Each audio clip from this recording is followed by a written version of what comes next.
Today, welcome to Future Forward, the Halloween edition. We've got transformational Halloween tech.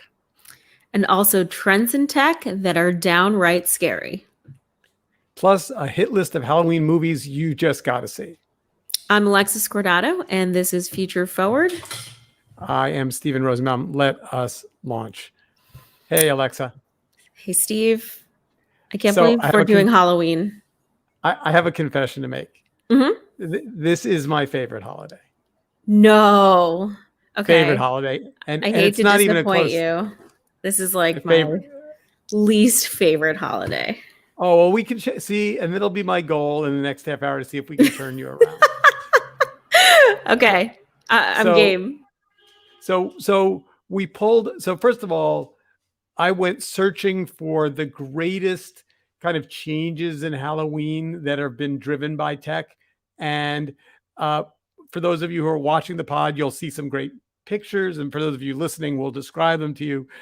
Suffice it to say, a lot has changed in Halloween since I last had kids out wandering about.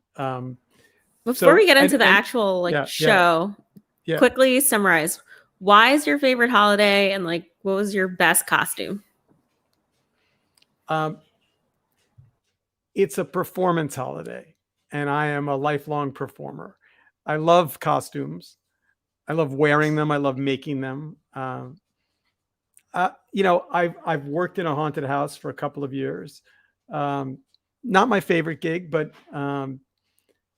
it's just the whole, okay, and it's also like this weird moment in time where you have to figure out what's trending and what's popular. And it's like, no, please, not another Halloween costume from Squid Games, please. But no, I'm not going to be Donald Trump. I'm not going to be Joe Biden. Do you like punny costumes, like a cereal box with knives and you're a serial killer? No. I mean, I remember in college, I wanted to be some kind of vampire character, and I wanted my hair slicked back. And for reasons that will remain puzzling to my friends, I determined that the proper slicking back material was Elmer's glue. Oh my gosh. This was a terrible idea. This was a really sounds horrible. Idea. It was horrible, and it did not come out easily. But I also happen to be a deep-seated lover of LEDs in all of their incarnations. And so what I did not realize until I researched this pod was how much LEDs and Halloween have connected. So better to just dive in, and then the scary tech is actually genuinely scary, and we'll make sure we have time for that. So by the way, the first website is Channel Pro News at Channel Pro Network, and I should say it's one of those slideshows that's really terrible. Like the page is buggy, and I almost wasn't going to show it, but then it was like I hadn't really thought about LED printers as a Halloween costume making device, but of course there are LED printer solutions. So there's like heads and various creatures, but the better stuff from this messy website are all of these LED environments, because now all of a sudden you can turn your house and your hallway and all of these things into these LED colorful adventures, which I really, I think if I lived in the suburbs, I would be doing one of those outdoor lit houses. I grew up in the suburbs of Long Island, and there's always that one house that is just like over the top, and they kind of go bigger every year. And yeah, I mean, Halloween decorations have come a long way. And in fact, I'm going to show you one in a little bit that I actually, so the second slide from this Channel Pro network is motion sensors can leverage and improve haunted house experiences. Automation manufacturer Control4 has posted about Scared Haunt, a fully automated haunted house that utilizes Control4 to control everything from fog machines, blood fountains, science labs, audio distribution, numerous IP cameras. Like, that would be my jam if I had a house in the suburbs. I would be that neighbor that annoyed the shit out of you.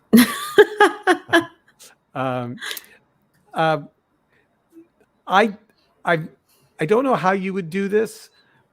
This idea of these Halloween costumes that are covered with LEDs. This is a popular mechanics.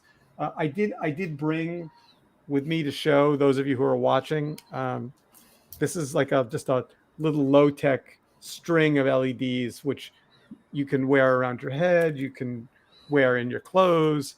I have a lot of battery-powered LEDs. Fun fact, if you go to Burning Man, you can see, it's not scary, but you can see a lot of LED wearables.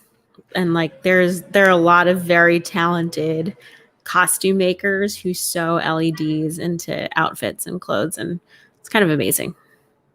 So you're saying if you like LEDs, you should go to Burning Man. All right, I'll discuss that with my significant other. I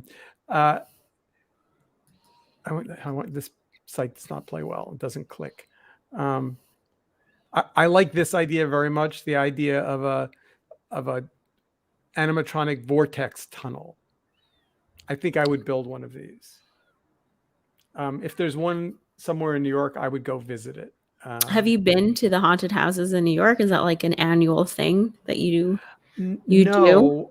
No, although we are going to a haunted thing this next. I mean, Halloween happening on a Sunday is baffling on all kinds of levels because it essentially makes this Halloween, right? Oh, yeah. It starts this week and it runs Friday night. There's going to be Thursday night. There's going to be all kinds of out of hand festival drinking mess, and then Friday night, and then Saturday night, and then for the true Halloweeners among us, Sunday will be the day. Mm-hmm.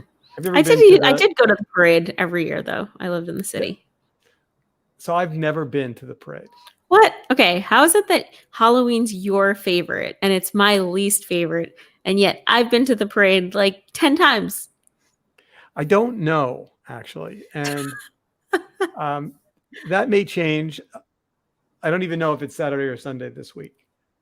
I don't know. It's usually Saturday. I think they do it the Saturday of Halloween weekend. All right. Well, someone who's listening, just Google and let us know when the Halloween, and it's back this year. It is in person. Last year it was back. Canceled.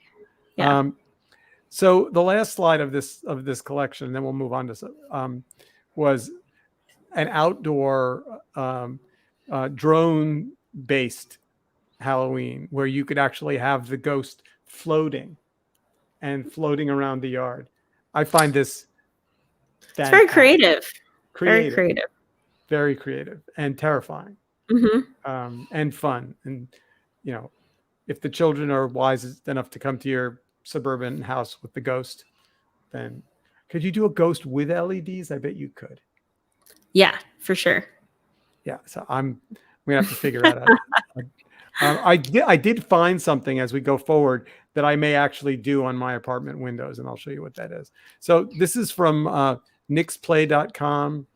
This is not as visual, but there's a whole list of tech Halloween costumes. I did, in my shopping for this year's Halloween costume, find there are now these digital masks you can wear, these LED masks in which you can use your iPhone to program it either with their predetermined character faces, or you can actually build your own animatronic LED character faces. Go ahead. I was just about to order one. Wow. I was gonna push the button, and then in the comments section on Amazon it said doesn't work well with glasses. No, womp womp. I was like fail, total fail, because wearing a kooky costume and being blind, not fun. I've seen I've seen a costume where you can like incorporate an iPad, and then it's just showing, like, it doesn't go to sleep, like a persistent image. And I just remember vividly, I think at the parade one year, seeing someone and it looked like their guts were like spilling out. Mm. And they use the screen of an old iPad to do that. See, I'm all about that. If I had thought about that, I would have had an iPad. I might yet, I've got a week, so who knows? So then they're saying implement LED lights into your Halloween costume, creating a hat with flowing LED strips that turn you into a jellyfish, or use some wire to form light up fairy wigs. All the idea of LEDs and costume making is, I wonder if that's even, I bet that's like even a career. I bet there are LED. Well, because there's definitely a niche of people who appreciate the craft, and maybe the money isn't even so much in selling the costume, but in teaching people how. Yeah, I don't know if it's about the money. What's interesting about how Halloween has evolved since we were kids is like it's partly about being scary and partly about being political and partly about, for a certain crowd, kind of being sexual and risky. Like it's got different flavors depending on which version of Halloween you want to participate in. Yeah. It's always interesting to me, like where on the spectrum of like conceal, like be something that you would never be, versus reveal, like really unleash a side of you that's there, but the world doesn't really get exposed to. Like, I feel like people usually take one flavor or the other. The big Halloween store down on Lafayette, which is sadly now no more, was a victim of COVID. Although I find that strange because it seemed like there's no shortage of NYU students who want costumes. But the adult section, which was usually kind of, partitioned off with a red velvet rope, was often quite risque. Yeah. And I actually thought there was a market for that year round. So I was also surprised that they shut down. But the clubs shut down as well. So it was a combination of anyway. Let's move on to this. By the way, I found a lot. There's a lot on the web. You did your research. I was like, wow, Steve was into this week. I did my research. So this is Tech R2. Technology is taking over Halloween. Spooky Halloween gadgets. From funny USB drives to cool phone accessories, tech gadgets are fun to look at and great conversation starters. Why not have one for all occasions, especially at Halloween? Decorating your house with scary neighbors. Okay. So tech costumes. I mean, I guess, like, would anyone be Elon Musk? Would anyone be Jeff Bezos? I could see a really good group costume of a bunch of nerds showing up to a Halloween party in the Valley. I would think that Captain Kirk has had a resurgence this year.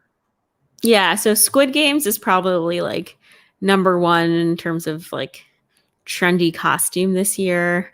I feel like maybe even like something related to COVID, the vaccine, the strain, a doctor, a nurse, if you go on Amazon, it's desperately trying to sell you Squid Games masks and shirts and whatever that green and white jumpsuit is. Mm-hmm. Yes.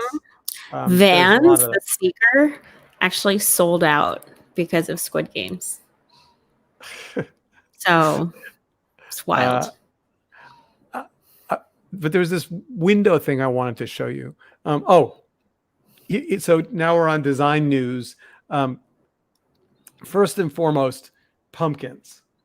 Huge LED pumpkin world, both in terms of being able to take a pumpkin and project onto it these super complex jack-o'-lantern shapes, but then also light them from the inside, obviously with LEDs.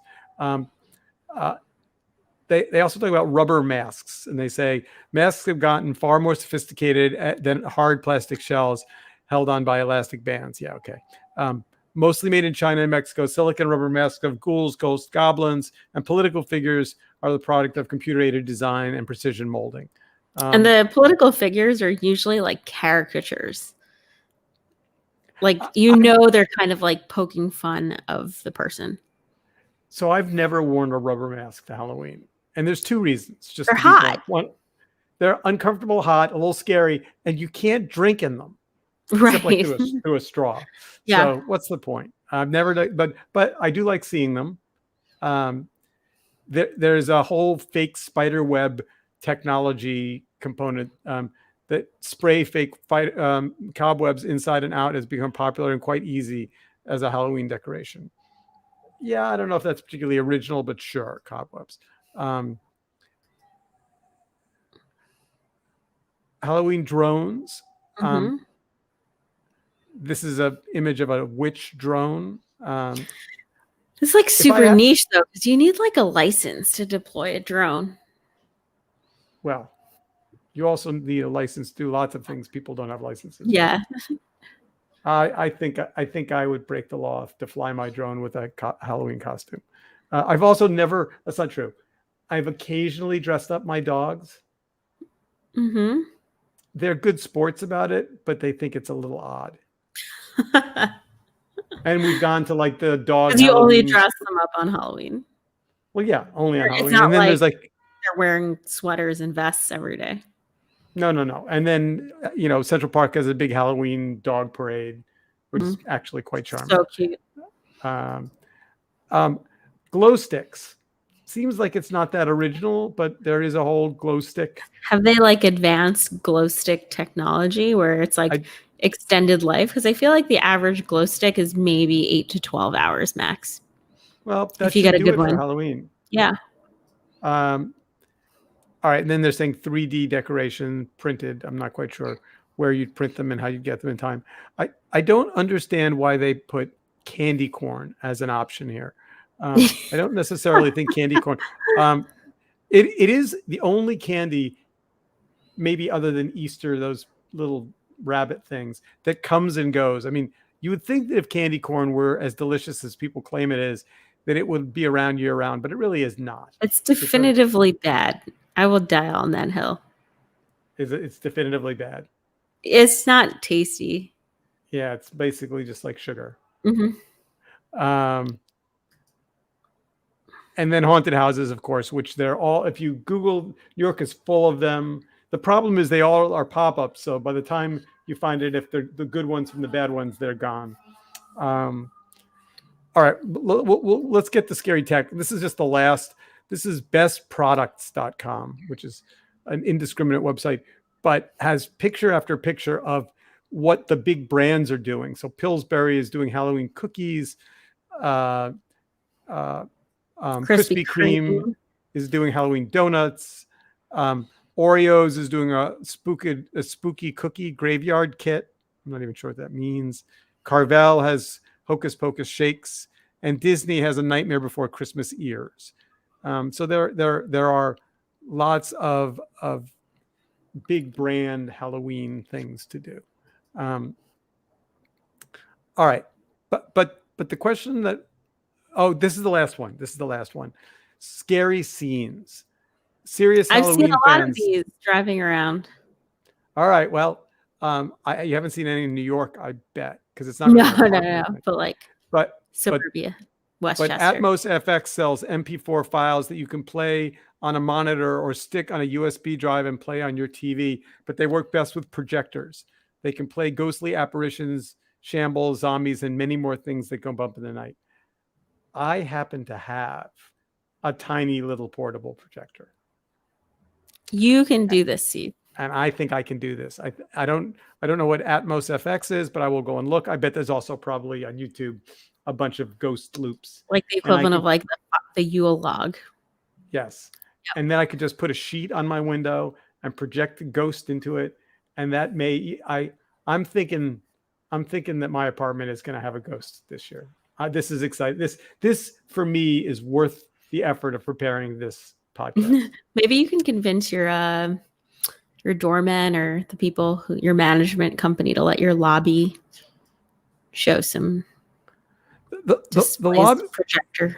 The lobby is already all decked out in pumpkins and straw and ghosts and bones and stuff. Okay. All right. So let's get to scary tech. So this is a Wired magazine article, or this is actually Discover magazine. says there's more to technophobia than fear of technology. So in like a random sampling of like over 1,000 people, the second largest fear bucket is technology. What's the first? Snakes? I don't know. I mean, you just said it in the article. It's the second most. Well, I would say snakes or spiders. But there actually is some tech on the horizon that's genuinely scary. And so this is CanadianTechDad.com, which listed 6 unbelievably scary technologies your kids will grow up with. And they're not surprising, but they did give me a chill, I have to say. Okay. Number Talked 1, about this one last week. Self-driving cars. Scary. You're scared? Scary tech. I mean, just the idea that we've talked about this, but it's like we're scared right now, but we can get used to it. Number 2, which we have not talked a lot about, but we should, deep fakes. Oh yeah, I mean, this is the video here with the Tom Cruise deep fake is crazy. You would think it was really him.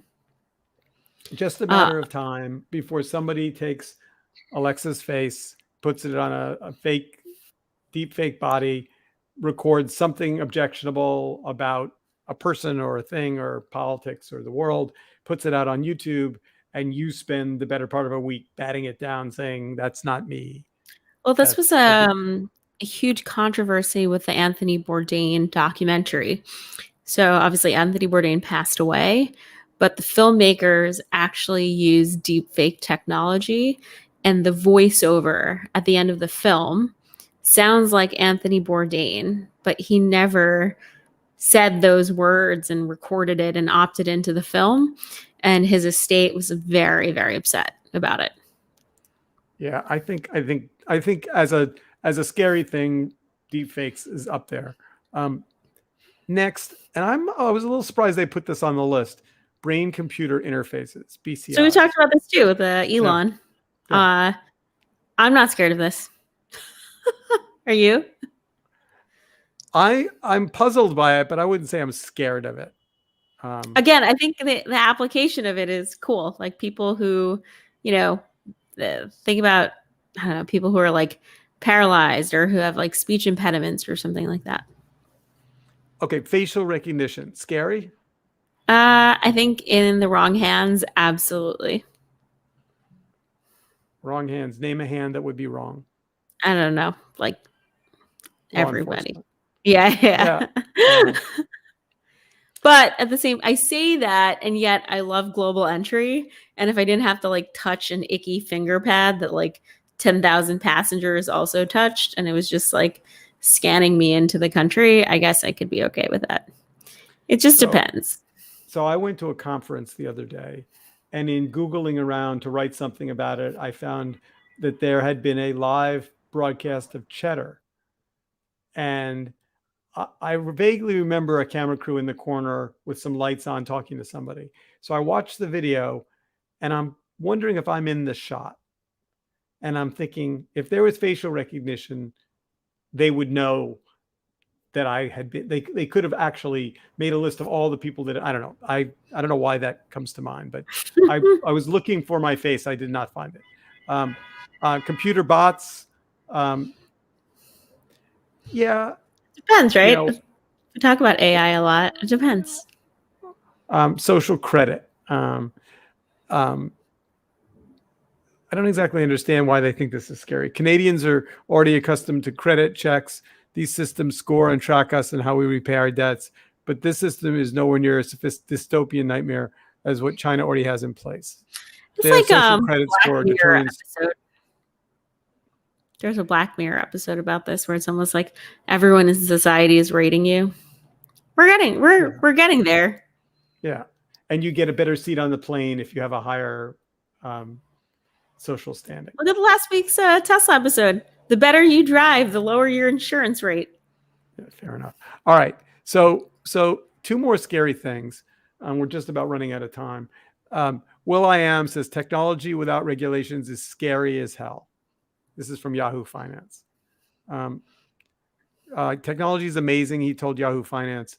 Technology with no regulations is scary as hell. Technology with no regulations and tech giants that are not held accountable for selling our data to foreign nations and anybody that wants to buy it and manipulate it and persuade us to do things we never would do in the first place should be forbidden. So this article confused me, not so much like the content, but how did Will.i.am become like an authority in tech? Well, How is and he to the be fair, talking head about scary tech? yeah, and and by the way, this article is a year old, so maybe he's changed his tune, but maybe not. I think a lot of us would still feel this way. I don't know if we can prevent it though, but all right. I would nominate as the scariest name on this list Elon Musk. Because he warned of a Terminator-like AI apocalypse, and now he's building a Tesla robot. Yeah, that the robot actually did scare me. It like made me think about Clone Wars. It made me think about basically every scary sci-fi movie where there's a robot that kills a person. Did you see that there was a weird article this week about arming the dog robot from General Robotics, the Boston company? No, I didn't see that. Someone has built a remote accessible rifle, and the robot builder is like, we have nothing to do with the gun, and the gun builder is like, we have nothing to do with the robot. It's just payload. They called it payload. Like, yeah, no, it's a gun, and it's a gun on a robot, and the U.S. military is absolutely researching that. Yep. All right. Let's do movies, because movies are fun and a good place for us to end this spooky podcast. I'm the worst person to comment on this because I don't like scary movies and TV shows. Like, I'm a wuss. I used to get scared of the Nickelodeon show, Are You Afraid of the Dark? All right, I'll go through. It's a long list and we're not gonna have time. This is from dreamhost.com, and it's their blog called Best Tech Horror Movies. So I'm not going to read them all because it's too long, but a just interesting list and a little bit surprising. Bride of Frankenstein, 1935, they say. Friend Without a Face, 1958. Then they go on to Reanimator, 1985, which I have to say I have never seen. I'm going to jump ahead a little bit. Scanners they like as a scary movie. And then they have a section called Tech Gone Awry. The Fly, 1986. Existence, 1999. Again, I haven't seen it. With a Z. Yeah, with a Z. Haven't seen it, but this will all be in the show notes. Pulse, 2001. The Den, Ghost in the Machine, 1993. How to Make a Monster, 2001. And then there's a collection of Robots Gone Bad movies. And I have to say, big ups for them for pulling as their very first Robot Gone Bad movie, Stepford Wives. Okay. A truly scary movie. I should have pulled this before the show, but last year my brother sent this to me. They filmed a horror movie, and it was basically like Zoom, and there was like a seance and things happened to the different characters, but it was like very COVID. It was very like work from home. We're all on a screen talking to each other, and he screamed like 20 times because I heard him in the other room. I think I remember the name of it, but I'm not going to guess. All right, so one or two more. Alien, 1979, classic. Chopping Mall, 1986. I have to say, I've never seen Chopping Mall. Don't suspect I'm going to race out and watch it.